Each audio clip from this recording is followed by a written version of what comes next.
La Rosa y Santiago Soto de Adagio Consultores. Bueno, buenas tardes a todos y todas. En primer lugar les quería contar una anécdota. Yo vivía muy cerca de la escuela, vivía pegado a la escuela y siempre era el que llegaba corriendo en el último momento a la 1 en punto cuando sonaba el timbre. Y bueno, esta vez estábamos trabajando en el Ministerio de Desarrollo Social, donde tenemos la oficina central del INJU, y nos pasó lo mismo, así que mantuvimos la tradición infantil presente. Bueno, un poco les queríamos contar el trabajo que estamos haciendo. Mi nombre es Santiago Soto, yo soy director del Instituto Nacional de la Juventud del Ministerio de Desarrollo Social. Vamos a estarles contando en la primera parte un poco más vinculado a la motivación de esta presentación, y luego vamos a estar metiéndonos más a fondo. Así que vamos con la primera diapo. Bueno, el INJU, los jóvenes y las tendencias en redes sociales.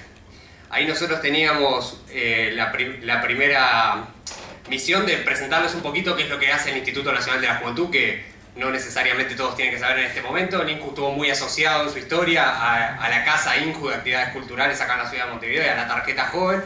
Pero hoy por hoy básicamente desarrollamos 3 grandes actividades, y ahí les voy a pedir que con su cerebro se imaginen subrayando 3 cosas de las que están ahí, que es una sopa de letras. La primera acción tiene que ver con contribuir al cambio cultural, posicionando positivamente a los jóvenes en una sociedad envejecida. Nosotros ahí desarrollamos un conjunto de actividades que tienen que ver que mucho tiene que ver con las conclusiones y los resultados que fuimos encontrando en este trabajo, que realmente creo que por lo menos desde nuestra parte consideramos de éxito en el tema de redes sociales, de dónde poner el oído de qué es lo que se está hablando de juventud. En segundo lugar, articular un corazón más estratégico, que es articular las políticas de juventud para mejorar la llegada a las políticas del Estado de los jóvenes. Acabo de venir de lanzar un fondo concursable con el Ministerio de Ganadería para jóvenes del sector rural, digamos, para poner como un ejemplo concreto de qué estamos hablando con eso, y eso tiene que ver con el Plan de Juventudes y cómo un organismo coordinador y articulador en el marco del Ministerio de Desarrollo Social trabaja. Y en tercer lugar, un combate contra la exclusión social de adolescentes y jóvenes, que bueno, ahí básicamente tiene que ver con el programa Jóvenes en Red. Vamos un poquito a por qué nos interesa y por qué un Instituto de la Juventud se empieza a meter en eso. O sea, nosotros podríamos haber pensado ir al Ágora a escuchar un poquito a ver qué es lo que dice la gente, pero como esa cuestión nos llevaba demasiado tiempo, se nos ocurrió también poder pensar digamos, dónde es que están hoy por hoy, digamos, en el espacio público las personas jóvenes, y a partir de ahí poder pensar, bueno, cómo es la manera de escuchar a los jóvenes, que en definitiva ese es el objetivo central de toda esta presentación y de todo el trabajo que desarrollamos. Ahí lo que están viendo es por tramo etario. Se ve una presencia y una participación fuerte de los jóvenes en cada uno de los medios de las redes sociales. Esa es la historia que cuentan estos números. No hay por qué detenerse uno a uno, pero tenés Facebook, YouTube, Google+, Twitter, tienen las diferentes redes sociales, y bueno, claramente se ve que hay una penetración creciente de las redes sociales y del uso de redes sociales a nivel mundial en las principales 10 plataformas. Si uno lo mira por región, claramente tenemos una presencia fuerte, que es lo que tiene que ver con Facebook y Twitter, eso es algo que lo sabemos. Y yendo más directo a Uruguay, con los últimos datos de la Encuesta Nacional de Adolescencia y Juventud, la última que se desarrolló para el Uruguay, bueno, uno puede ver que ahí lo que están viendo son los tramos etarios y la presencia de cada una bueno, el mail no es una red social en sí misma, pero se puede ver de esa manera.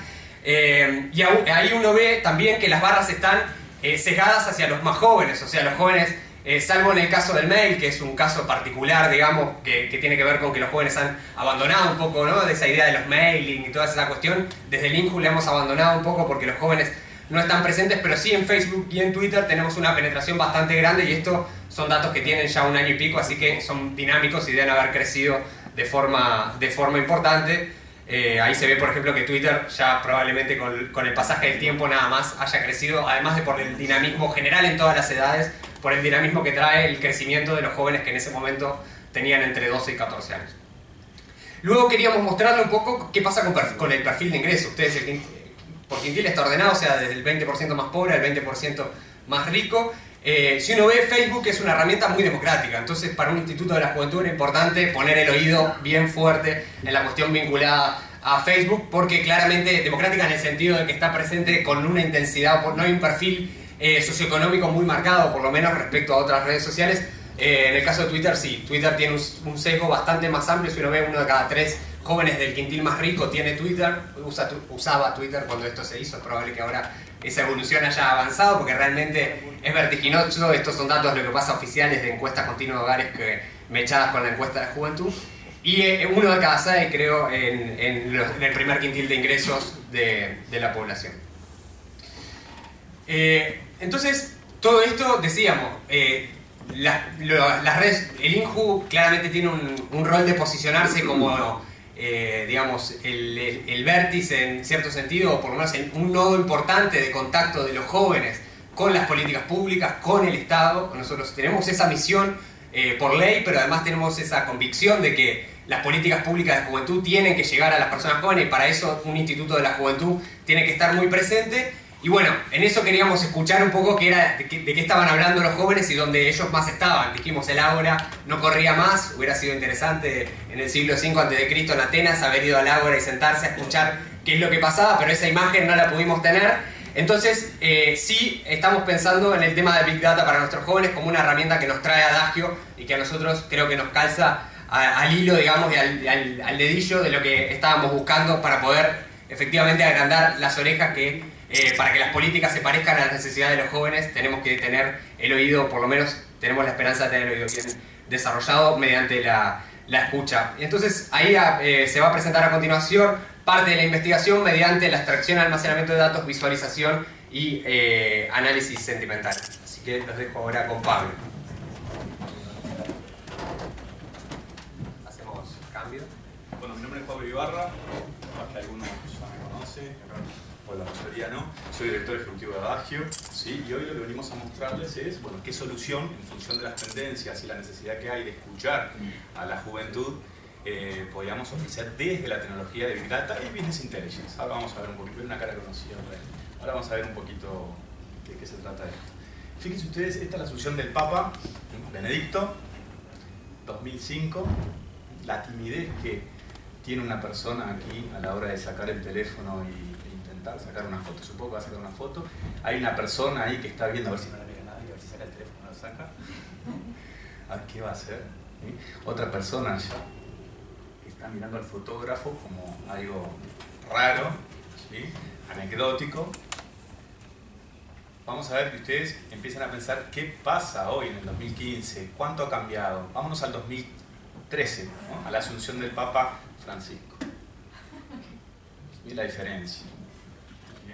Esto de alguna manera nos muestra la gran diferencia que hay, por un lado, en la fotografía, indudablemente, por el querer ser parte de la noticia, y por otro lado, el 80% aproximadamente, no tenemos datos, pero podemos llegar a esa conclusión, de las selecciones de las fotos que la gente va a tener en su debido momento, va a ser publicada en Internet, o en algún medio, o algún otro medio digital, pero en particular Internet seguramente va a llenarse de esas fotos, un Facebook, un Twitter, y algunas de esas fotos, con todos sus comentarios, dependiendo de en qué medio esté, van a estar también compartidas al público. O sea que perfectamente, y eso es lo que hicimos, en ese trabajo nos basamos, en esa premisa nos basamos, hay gran parte de la información, de la opinión pública, de las emociones, del sentimiento que la gente tiene acerca de el joven, por ejemplo, en este caso, que está al servicio público para ser leído como un dato semiabierto, ¿sí? Y ponerlo a disposición de la solución que se requiera.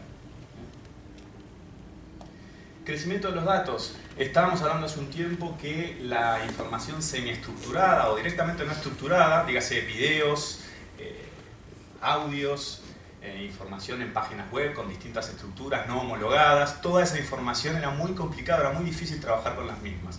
Por un tema de extracción inteligente, por otro tema de almacenamiento, un almacenamiento que por precio y por facilidades, por performance, permita trabajar con toda esa información. Bueno, hoy en día, para que vean el gran crecimiento de los datos y por qué tenemos que empezar a escuchar cada vez más a la web, el 10% de la información que hay es estructurada. O sea que tenemos un 90% de la información totalmente desestructurada. Información que en un gran porcentaje no se está escuchando, no se está leyendo, ¿sí? En el 2015 se entiende que va a haber un trasiego, que ya está habiendo un trasiego de información de 1 zettabyte, ¿no? no sé si alguien se imagina, porque yo no, lo que significa un zettabyte, así a nivel conceptual, cognitivo. Un zettabyte es mucha información, ¿sí? Es 1.000.000 de millones de gigabytes. ¿Sí? Y el 80%, 90%, ahora estamos viendo, de la información ya en el 2015, está totalmente desestructurada. Adivinen qué es esto. Bueno, abajo ahí hay una notita, ¿no? Esto es las fotos que son subidas a Flickr. ¿Saben lo que es el Flickr? ¿Sí? Las fotos que son subidas al Flickr es una especie de Facebook, pero para subir fotos. Pero se pueden hacer comentarios de las fotos y por lo tanto dejar la opinión acerca de las fotos, ¿no? Esto es la simulación de 24 horas de publicación de esas fotos. Son las fotos que se publican en 24 horas en el mundo, en ese medio que no es el primero en el mundo. La idea que teníamos con esta foto era dejarles un poco la perspectiva un poco más límbica, conceptual de lo que, de cuánta información estamos hablando. Atrás de cada una de esas fotos hay opiniones, ¿no? Y en la gran mayor parte, muchas de esas opiniones están públicas, para hacer algo con ellas.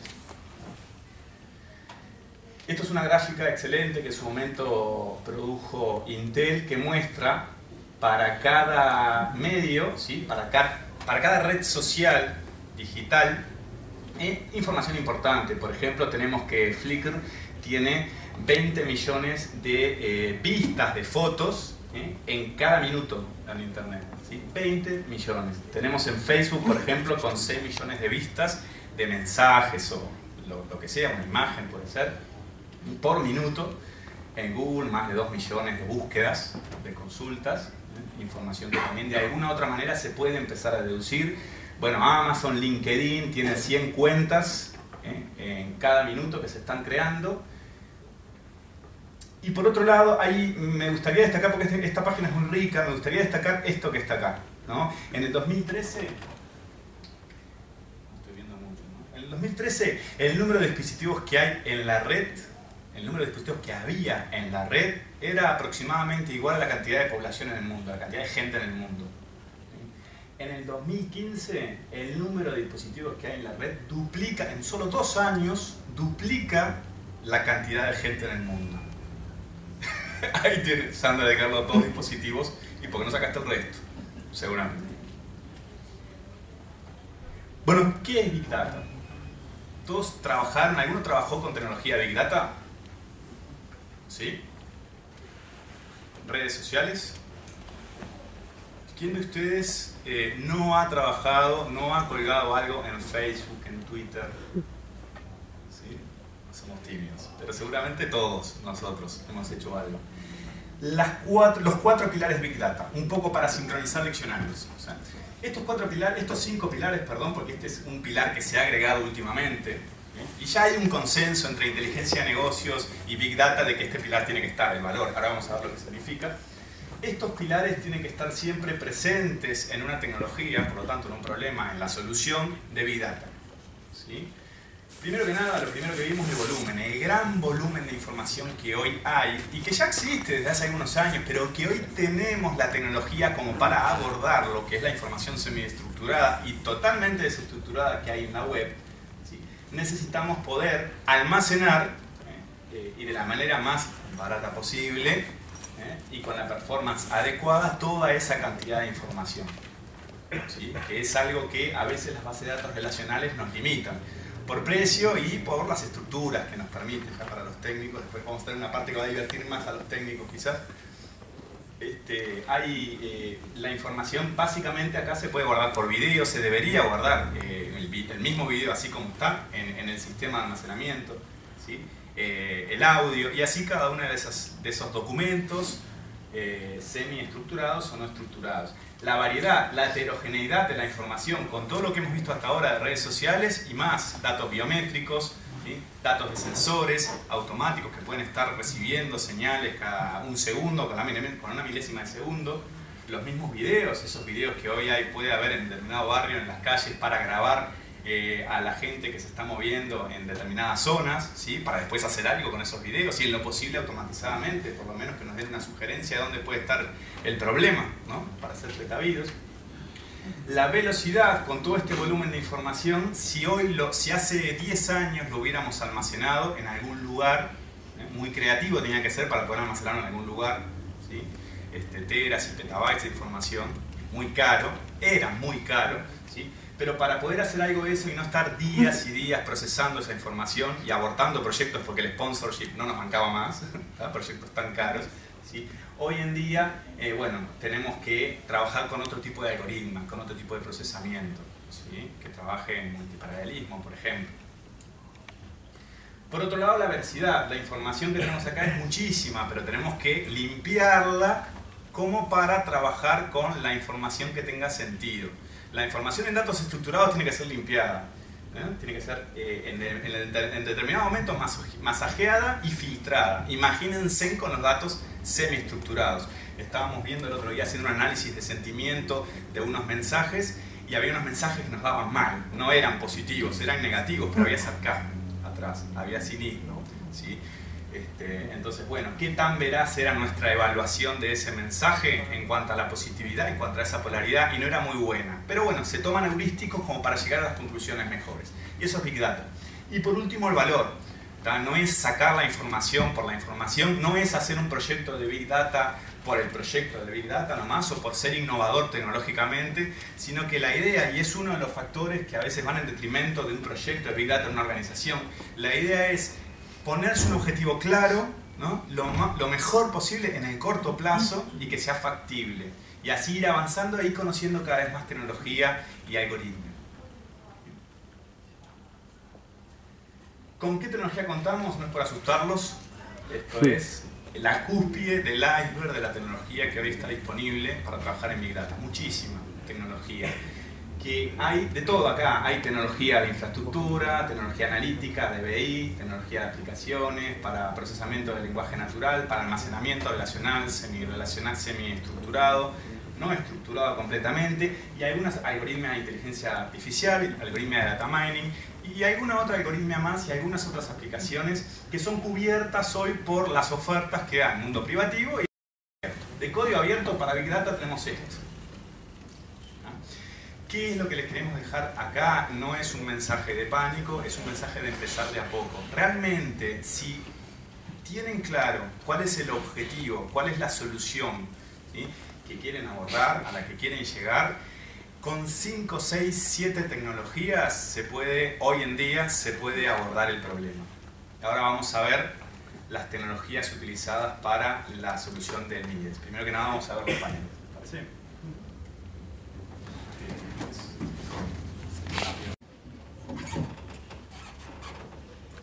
Bien. Ahí tienen el panel. Sí, ahí es mejor con el micrófono. Igual si me gritón me escuchan de todas formas. Bueno, ahí tienen el primero de los paneles que se construyeron para esta actividad. Un poco, insisto, con el concepto, nuestra idea era un concepto de oreja, de tener la oreja bien abierta para poder escuchar y bien grande para poder escuchar dónde es que ocurrían las cosas. Ahí lo que están mirando en el panel que está señalando Cirilo, en primer lugar, es la ocurrencia de las cuestiones vinculadas a juventud en redes sociales. Están viendo arriba ese grafiquito y cómo eso también ha tenido un impulso bastante grande en los últimos meses. Eso tiene que ver con cómo va entrando el tema juventud. Es el primer indicador que nosotros queremos tener y que además lo queremos tener en tiempo real. Ahí Cirilo seleccionó solamente en el último tiempo, ahí tocando actualizar, se reconfigura y se ve en qué lugares se está conversando de la temática juventud. O sea, volviendo a la imagen del Ágora, lo que estamos viendo es cuántas personas en el Ágora empezaron a hablar de juventud y en particular cerca de qué kioscos se empezó a hablar de ese tema, que era una de las preocupaciones centrales que teníamos como INJU para tener esta información en tiempo real para la utilización para la toma de decisiones en términos comunicacionales. Abajo aparecen, si quieren, y ahí va señalando también Cirilo, cuáles son los posts vinculados a eso y qué penetración tienen en términos de alcance y en términos de me gusta que tienen. Bueno, ahí se puede entrar a cada uno de los posteos dentro de cada uno. Ahí no sé bien cuál fue que seleccionó, pero... va, exacto. Dentro de eso vemos ahí cuál es el posteo que empieza a hablar de la temática. Ahí al costado lo que tienen a la derecha es el Twitter de INJU y lo que va apareciendo, no mucho más que eso, pero digamos, esta es la primera señal que nosotros queríamos tener y que es la primera vez que un instituto de la juventud puede contar desde el panel de mando, digamos, de dirección y sobre todo desde el equipo de comunicación que es quien más lo utiliza, con un oído de dónde se está hablando de la temática juventud. Pasamos al siguiente.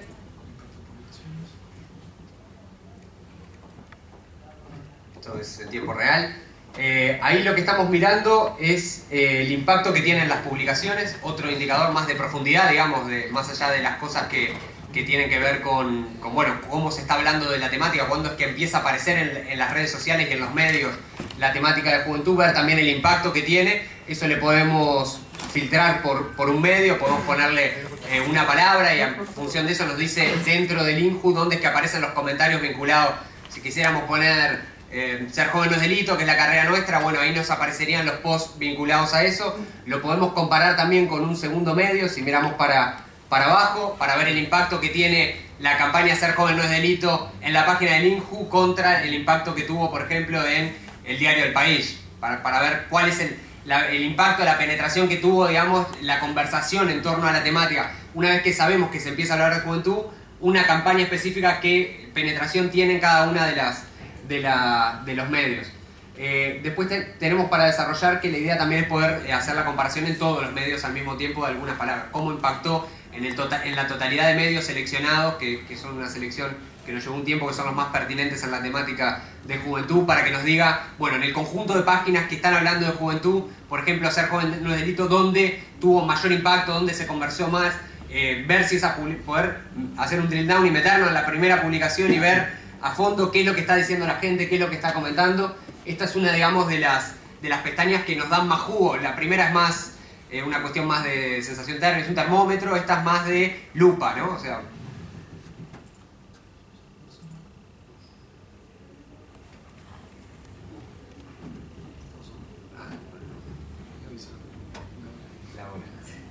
bien.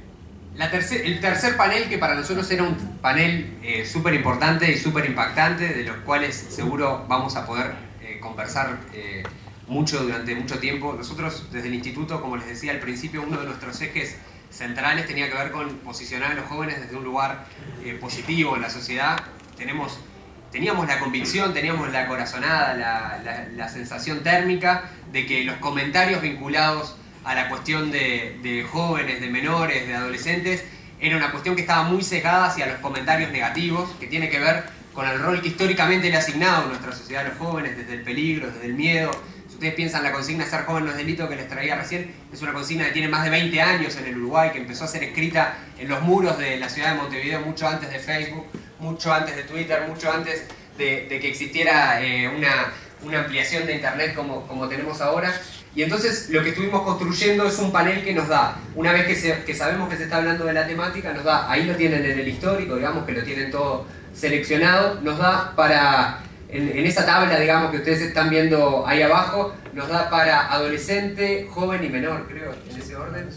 Perdón, menor es el primero, joven el segundo y adolescente, y construimos un catálogo, digamos, de palabras que tienen que ver con conceptos positivos y negativos, y vimos el impacto, digamos, cuán fuerte es la asociación que tienen esos conceptos. Y si uno ve, por ejemplo, por primera vez, insisto, un instituto de la juventud puede ver que en los comentarios de un largo periodo de tiempo, los comentarios donde sucede la palabra menor, suceden cosas muy negativas, y eso sucede con una importancia muy profunda. Donde es joven sucede menos, pero también sucede con una importancia muy profunda. Y si uno ve en el conjunto, digamos, por ejemplo, de los que ahí tienen la negatividad 15%, o sea, estamos hablando de que hay una negatividad bastante fuerte, uno cada 6 comentarios más o menos, que tienen que ver con la temática de juventud en todos sus sentidos, juventud, adolescencia.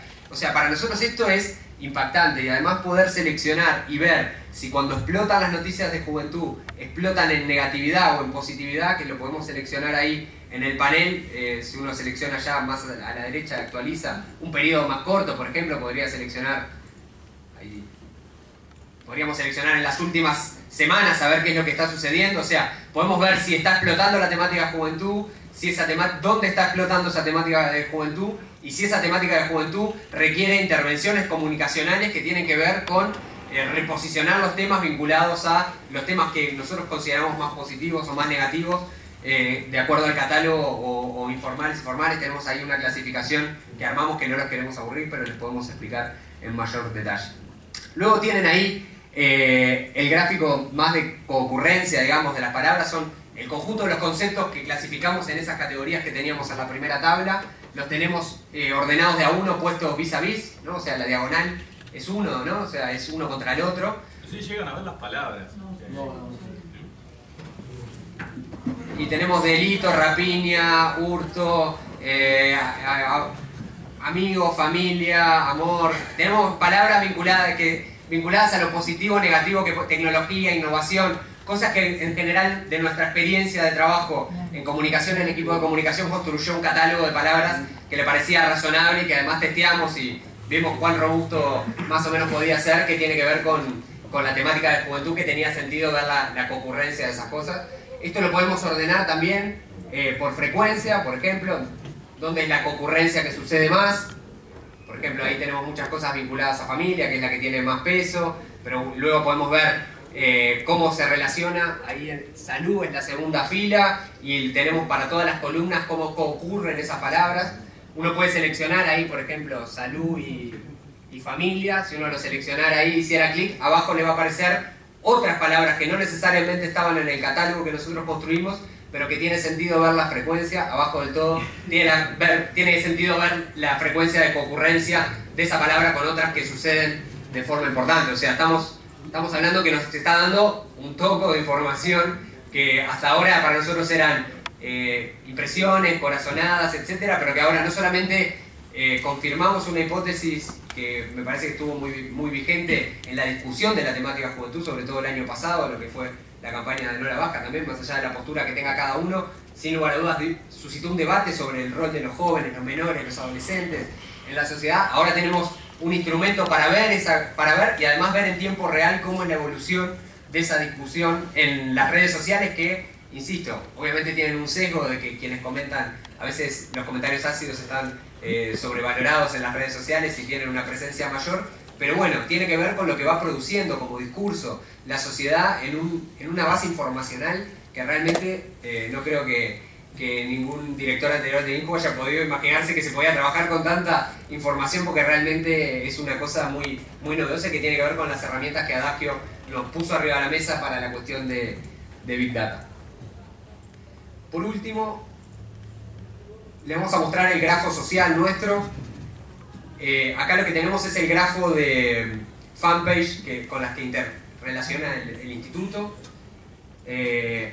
Ahí, a ver, tenemos una comunidad cercana de gente y tenemos algunas páginas un poco más lejanas. Creo que la principal conclusión, que todavía no lo corregimos porque terminamos esta presentación y todavía no hemos tomado todas las decisiones que hay que tomar en función de las cosas que estamos en proceso de implantación, de las decisiones que estamos tomando en torno a la herramienta cuando está más validada. Estamos sesgados hacia las páginas de rockeros, de sectores socioeconómicos más altos, lo admitimos.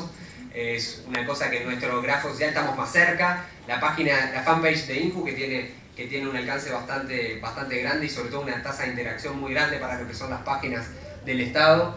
Eso lo puedo decir con tranquilidad porque me precedió el director anterior, digamos, así que no estoy haciendo propaganda de mi gestión.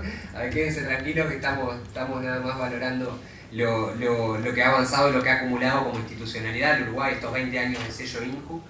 Y bueno, ahí Cirilo les mostraba un poco cuando uno seleccionaba uno de los nodos, ver cuáles son los nodos más cercanos en esa red en los que está.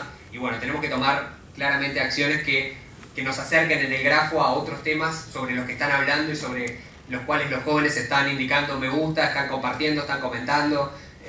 Bandas más vinculadas a lo tropical, por decir de alguna manera, a la cumbia. Nos faltan las bandas también de cumbia macheta, como le dicen los jóvenes ahora, ¿o no? Nos falta Mágama, nos falta... Por ahí te mira como diciendo claro. Claro, nos están faltando muchas de las cosas que... Lo que pasa es que el Reja no lo pusiste porque era negativo, la verdad que... El Reja quedaba más la palabra. Pero bueno, ahí nos falta, vamos a estar tomando algunas decisiones para ampliar un poco la comunicación que tenemos desde nuestra fanpage para llegarle a otros círculos.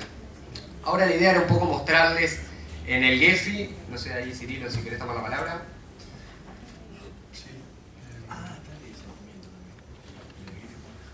El mapa.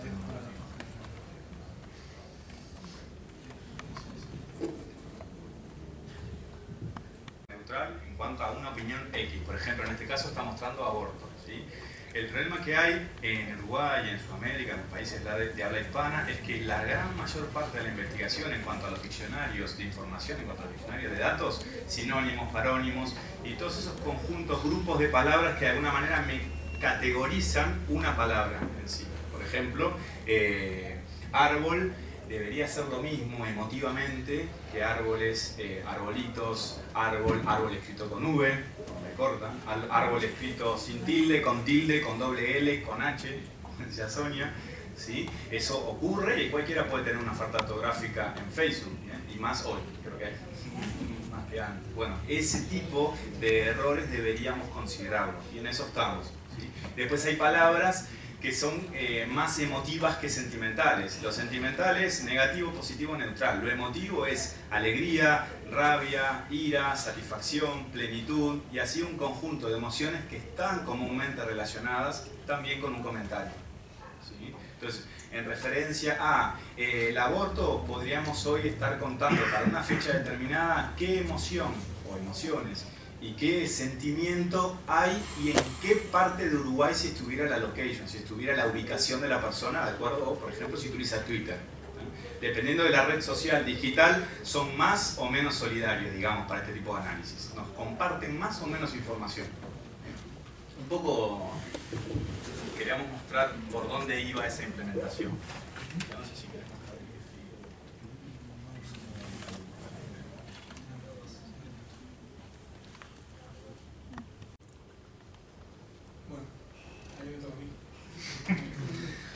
Bueno, después de la introducción, gracias.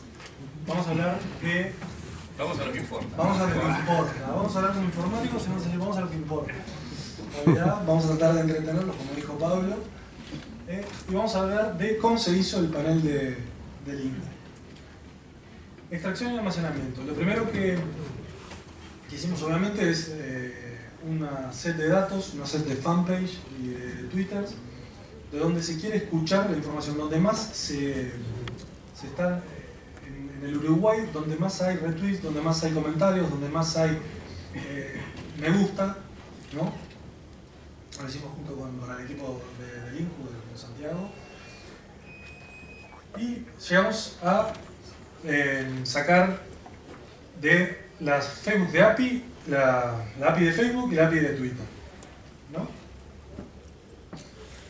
Bueno, acá tenemos básicamente qué es lo que estamos haciendo acá. Acá vamos a hacer una extracción, lo vamos a colgar en un Hadoop, en este caso, ¿no? Extraer, transformar y dejar.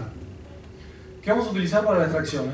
API, las APIs de Facebook y Twitter te permiten utilizar APIs donde vos te conectás mediante una URL y podés extraer información. ¿Qué te da Facebook, por ejemplo? Bueno, Facebook es un poco menos, es un poco más restrictivo en la información que te da. No te permite ir por usuarios, te permite recorrer la timeline de los fanpage.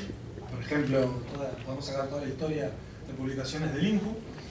Y Twitter te permite ir a los usuarios, pero no te permite ir a más de 3600 posts para atrás. Entonces, ¿qué hacemos nosotros? Mediante APDI, que es el programa que orquesta, es un Data Integrator, que nos permite dibujar el flujo de información que va a ser la extracción, la carga, la transformación y luego la implementación en el sistema. Utilizamos Flume para Flume lo que hace es un programa que se utiliza para escuchar la información del flujo de datos. Los flujos de datos... Flume es de Apache, sí, Apache Flume. Entonces lo que hace Flume es se conecta a una API de Streamline y entonces está escuchando constantemente la información sin tener que hacer REST a cada rato. Se conecta, abre la canilla y empieza a bajar información, ¿no? Toda esa información se va cargando en un Hadoop, en un HDFS, ¿no? Siempre acordándose de la gobernanza de datos, ¿no?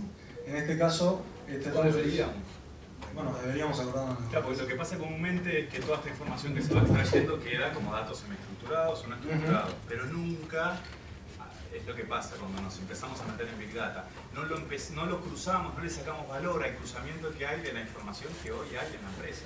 ¿Sí? Naturalmente surge cuando hay un equipo de marketing atrás, pero para el resto de actividades, de departamentos de la empresa no es tan natural hacerlo. Entonces lo que patrocinamos es no se olviden de la gobernanza de datos, no se olviden si tienen un data warehouse y los sistemas mismos, ¿no? Transaccionales de la organización que tienen información muy rica que perfectamente se puede estar cruzando con la información de las redes sociales, si fuera el caso. Sí, en este caso estamos hablando de Twitter y de Facebook, pero en realidad podríamos conectar cualquier otro. Casi todas las redes sociales te permiten, son LinkedIn, YouTube, te permiten tener, hacer extracciones, algunas en menor o mayor medida, de la información. Y básicamente lo único que se necesita para empezar a extraer, uno podría agarrar la URL de la API y pegarla en el browser que tengan y ya le va a traer información en un formato, en general lo traen en un JSON, pero lo único que se necesita es un usuario desarrollador, el usuario mismo de ustedes de Facebook podría hacerse un usuario desarrollador y ahí empezar a trabajar. Incluso tiene para hacer pruebas tiene una Graph API Facebook donde uno puede hacer sus consultas y ver la información que saca. Entonces, PDI lo que hace es dibujamos el flujo de información, les pasamos la URL, ellos lo descargan, se parsea, se carga en un Hadoop, después en la línea, esto puede ser tanto obviamente con el Flume se hace en línea, con el otro se hace el incremental. Y se carga obviamente siempre con una gobernanza de datos, como dice Pablo. Se pueden combinar, incluso no tiene por qué ser puramente Hadoop, el Data Warehouse también puede, bueno, en general los Data Warehouse se están usando con bases de datos relacionales, pero también se pueden usar con Hadoop o una base de datos relacional o un sistema híbrido. Una columnar. O una columnar, sí, por ejemplo MongoDB. Visualización, ¿qué utilizamos para visualizar? Esta es la parte del infograma. Esta imagen, y para el que conoce y ha trabajado en inteligencia de negocios, es considerada de las más famosas, de las más trascendentes en toda la historia de la humanidad. ¿Sí? Minard era un francés que lo que hizo fue, como 30, 40 años después de la campaña rusa que llevó Napoleón para invadir Rusia, ¿no? Empezó Yemen, puede ser que sea el río, por ahí empezaron y continuaron hasta Moscú. La intención era continuar hasta Moscú con más ejército de lo que lo lograron, ¿no? Acá empezaron con 400.000 personas y terminaron acá con 100.000. ¿Sí? Y de esos 100.000, la línea negra lo que marca es la deserción y terminaron al final de vuelta en Yemen con aproximadamente 4.000 personas vivas. El resto murieron en el camino. ¿Por qué? Por todo lo que es básicamente la temperatura. El ejército ruso tenía y sus aliados tenían 250.000 personas, no es poco, ¿sí?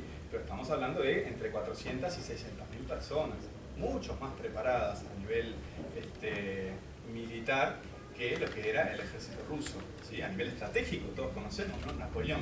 Lo importante de esta gráfica es conocer cómo en una sola imagen se puede hablar de georreferenciación. Acá están todas las ciudades, ¿sí? Y vemos el mismo dato, y la magnitud de ese dato, por ejemplo, el tamaño del ejército, el tamaño de la deserción, ¿sí? Bueno, los datos georreferenciados, las ciudades, los ríos, las distintas batallas, cuáles fueron, la temperatura cómo iba subiendo. Creo que abajo llega a menos 30 grados y arriba a menos 5, pero el menos 30 era lo máximo, ¿no? Lo más frío que había. Cómo fue desertando la gente, todo en una sola gráfica. 30 años después, a Napoleón no le sirvió de mucho, ¿sí? Pero lo que nos lleva a esto a pensar es que hoy en día estamos trabajando con puro Excel. Hay distintas visualizaciones de distinta naturaleza, hay visualizaciones más rectas que otras, pero seguimos pensando en una gráfica de tortas, en una gráfica de barras, cuando en realidad la gráfica en sí mismo te podría contar muchísimas cosas más que eso. Contarte el cuento. Por mirarla solo te podría contar el cuento. Esta es otra gráfica de Minard, del mismo, que unos años después lo que hizo fue un análisis también con datos georreferenciables de cómo fue la migración de las personas en el mundo, saliendo de Europa, de Inglaterra, de Estados Unidos, de África, ¿sí? Esto lo venía de acá, también de Inglaterra, Australia. Entonces, de acuerdo al tamaño y a los colores, te indica una cosa y otra. Y a su vez está todo implantado, todo enseñado en un mapa. Entonces, el solo hecho de ver el mapa ya te brinda mucha más información de la que hoy podemos tener en una gráfica más clásica. ¿Por qué lo traemos esto acá, a esta presentación? Porque hoy en día hay, desde hace algunos años ya, graficadores, que ahora si vieron les vamos a mostrar uno y que después usamos, que nos permiten hacer este tipo de cosas, ¿sí? Ya está ahí a disposición y muchos de esos son gratis para que sean utilizados cuando se quiera, para salir un poco de lo clásico y dar y ser más generoso con la información, ya que la gráfica brinde también análisis, ¿por qué no?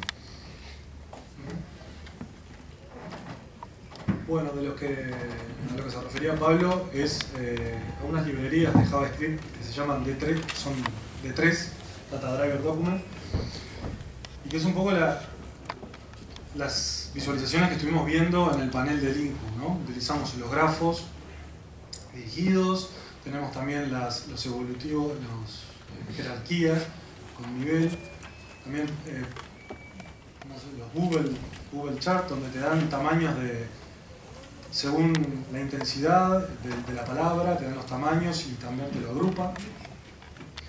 Estas librerías son lo primero y lo más importante, que son de libre acceso. O sea, uno entra a la página de D3, donde hay un montón de ejemplos. Incluso no se tiene por qué partir de cero. Uno puede agarrar cualquier ejemplo y arrancar de ahí. Y segundo, que es totalmente portable a distintas aplicaciones que utilicen JavaScript. Por ejemplo, la que utilizamos nosotros, que se utiliza nativamente, es Pentaho. Nosotros embebimos los distintos códigos y el JavaScript ya viene embebido dentro de la aplicación web de Pentaho, donde nosotros podemos agarrar y pasarle la información utilizando todo el manejo de datos que nos permite hacer Pentaho, como los CDA, que son interfaces donde nosotros nos conectamos a cualquier cosa, sea un Hadoop, sea una base columnar, sea un Postgres, sea un Excel, sea una página web, a cualquiera de esas aplicaciones, y lo transforma en un CDA, que es una especie de API, ¿no? URL, donde desde el JavaScript podemos llamar esa URL y cargar la información. Es decir, nos ahorra todo el tiempo de tener que tener conectores para cada cosa, ¿no? Porque ya lo hace Pentaho. Un poco para no andar inventando de vuelta la rueda, si ya está hecho, vamos a usarlo. Porque muchas veces nos ponemos a desarrollar de cero toda la aplicación, incluso para una página web. Bueno, hoy en día, por ejemplo... Ahí está, MicroStrategy es una de las Ferraris, a ver, en inteligencia de negocio. En el mundo privativo debe ser, si no es la número 1, anda por ahí. En la última versión, en la versión 10, agregó las visualizaciones de 3. ¿No? La primera vez en la primera vez que intentamos nosotros, según nuestra experiencia, que agrega visualización libre, ¿no? Sí. En librerías oficiales de la primera vez que pasa. Oracle también lo está usando hoy en día. O sea, la comunidad ha avanzado tanto, es feroz el avance que hay en la visualización. Y un poco también lo promueve esto de los datos abiertos, todos los atacantes, todos. Hay una comunidad que está trabajando muchísimo en la información libre y abierta y en la forma rica de visualizar un presupuesto, como veíamos en Uruguay y en otros países del mundo también, que se está enseñando, los periódicos, cada vez se utilizan más este tipo de gráficas, más infográficas, más que te cuentan sobre qué es lo que está pasando, no tanto se quedan en la clase.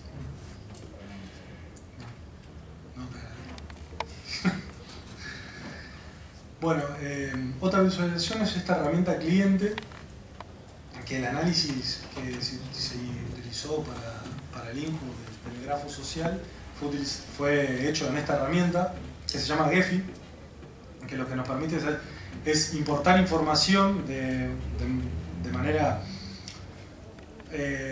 tiene un formato especial que tiene, en la primera instancia son los nodos y después las relaciones que hay entre ellos, pero básicamente lo que hace es dibuja esta red y mediante filtros nosotros vamos armando la información de forma de que diga algo.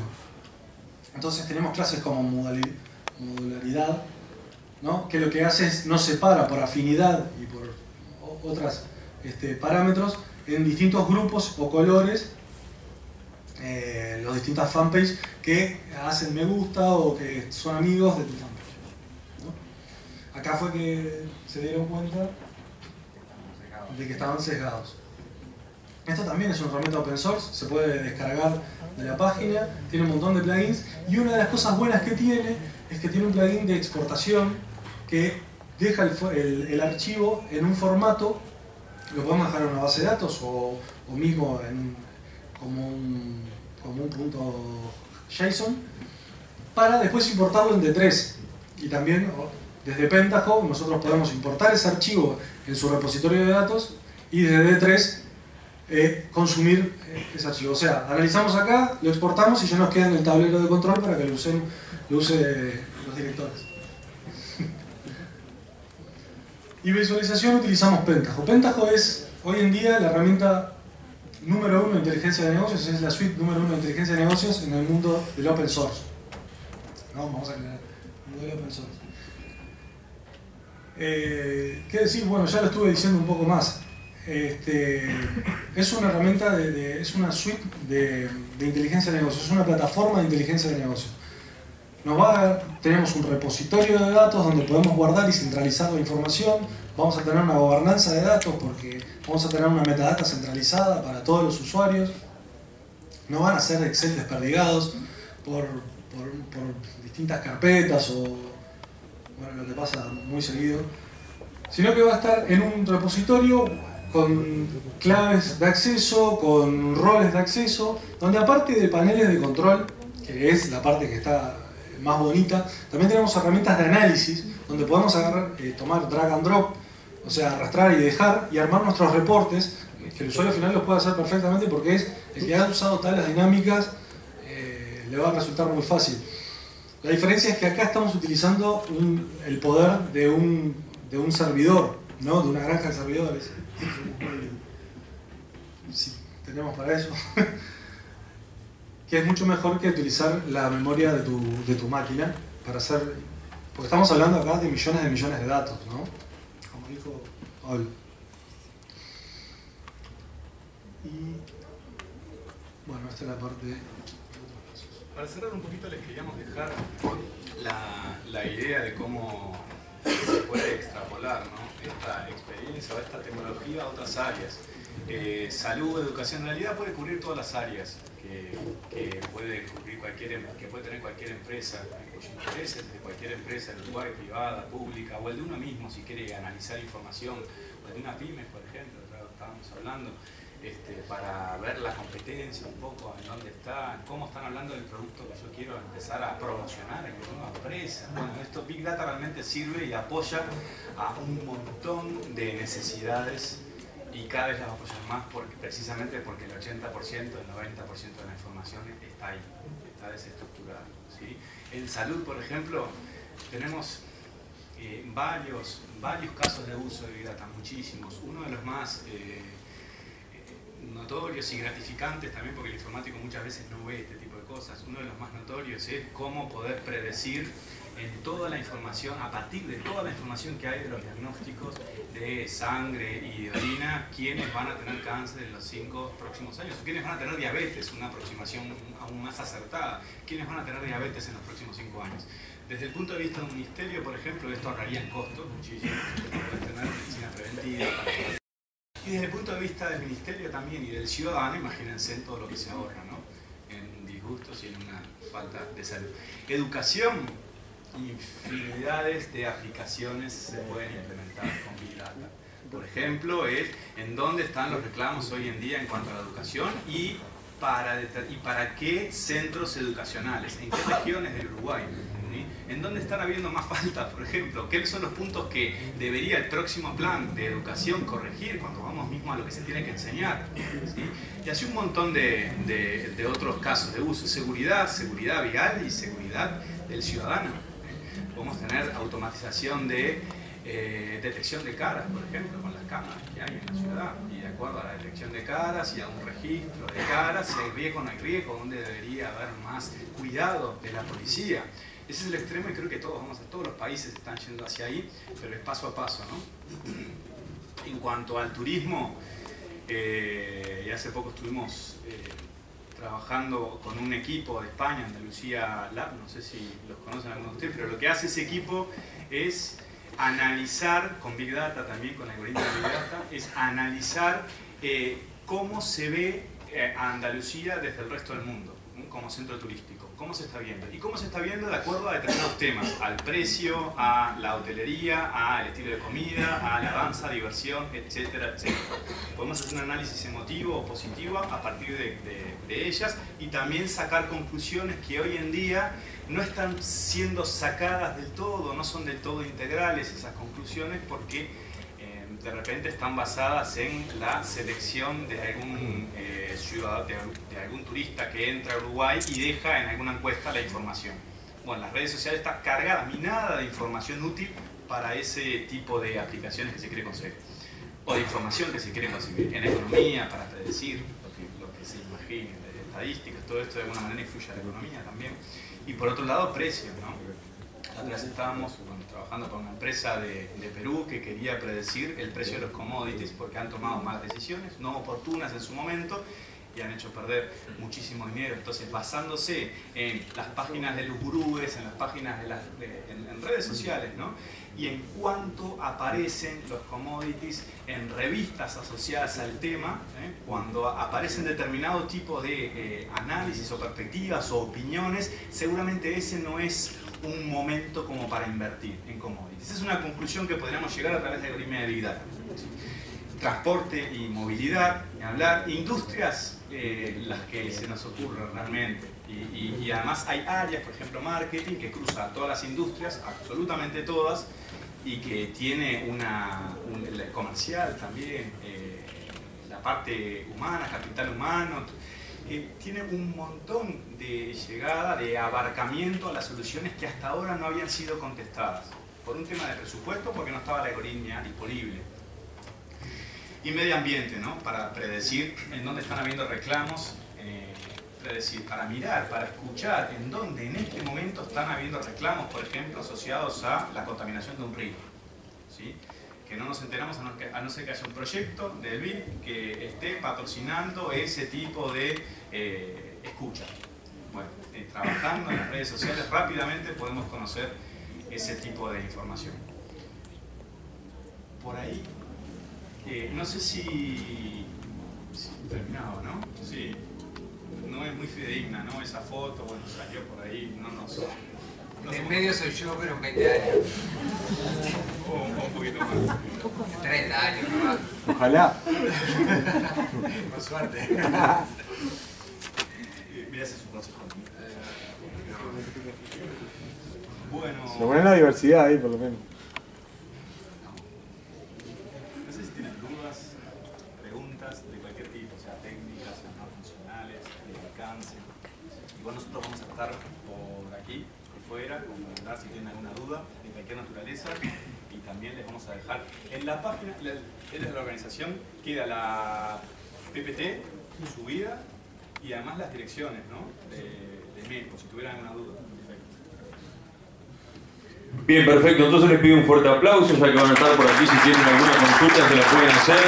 Agradecemos a Pablo Ibarra, Cirilo La Rosa y Santiago Soto, que nos hablaron de Big Data por nuestros jóvenes, Inju y redes sociales, una historia de éxito. Gracias.